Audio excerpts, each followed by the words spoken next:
وەکو هەموو جارەکانی تر کە ئێمە لێرە لە ئەمنە سوورەکە کەمپینمان ڕاگەیاندووە. ئەمڕۆژ کەمپینێکی تر ڕاگەیەنین، بەڵام ئەم جارەیان کەمپینەکەمان تەنیا بە کۆکردنەوەی کۆمەکی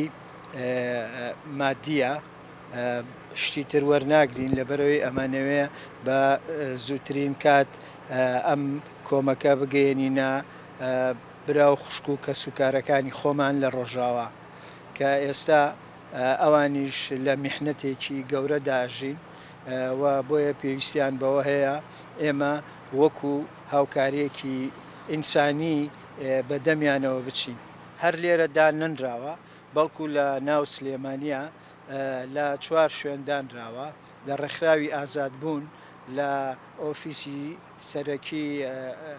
خۆسەری لە سلێمانی لە بەختیاری دانراوە، لە جەمال عیرفانیش هەیە و لە ئەمنە سوورەکەش سنگووقیان داناوە، جگە لەوەی کە لە شار و شارۆچکەکانی تریش ئەم سنگووقە دانراوە و هەموو کەسێک ئەتوانێت بە پێی توانای خۆی لە 1000 دینارەوە تا چەند لە توانایە هەبێ بتوانێت هاوکاری ئەو سنگووقە بکات.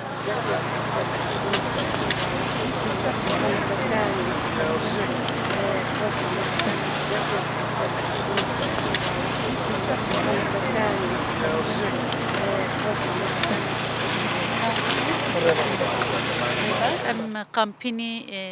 کۆمەکردنی بۆ پشتگیری ڕۆژاوا ئەv بۆ ماوەی چەند ڕۆژ هاتیە ڕێکخاندن وەکو بەڕێوەبەری خسەر لەگەل کۆمەلێک ڕەوشەنبیر و کەسە ناسین خەڵکی سلێمانیە ji bo bikan bim rastî dilsozî xwe li gel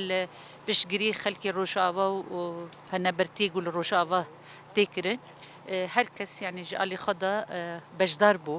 Bi rastî jî yani wekû dihan caran e ne carê yekê ye, bi dihan caran e gelê başûr bi taybet jî li Silêmaniyê li şerê Silêmanî û şerûşkeyên Silêmaniyê xelkî ême yani bo hatinî کۆمەک داینێ ji bo Rojava bi hemû şeweyê maddî menewî texsîrî nekirî. Em car jî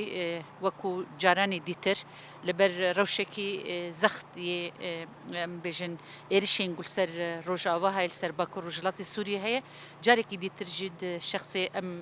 hevalanî birêz û kampanya ragihandin di şexsê wan de wekû piştgirî ji bo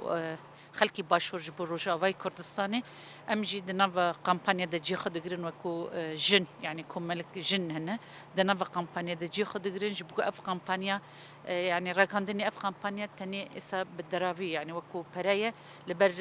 kêşeyê deriyê sînor hene li ber ew jî ême bi pere dest pê kirdin niha werê got derî jî vebe yani bangewazê me ew got deriyên sînorî ê got navberî Başûrê Kurdistan û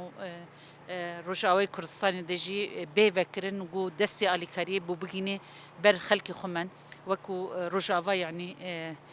evî got jê zirar dibîne jin û zarokan milletê sivîl e ji bo jî bangewazê me li her kesî got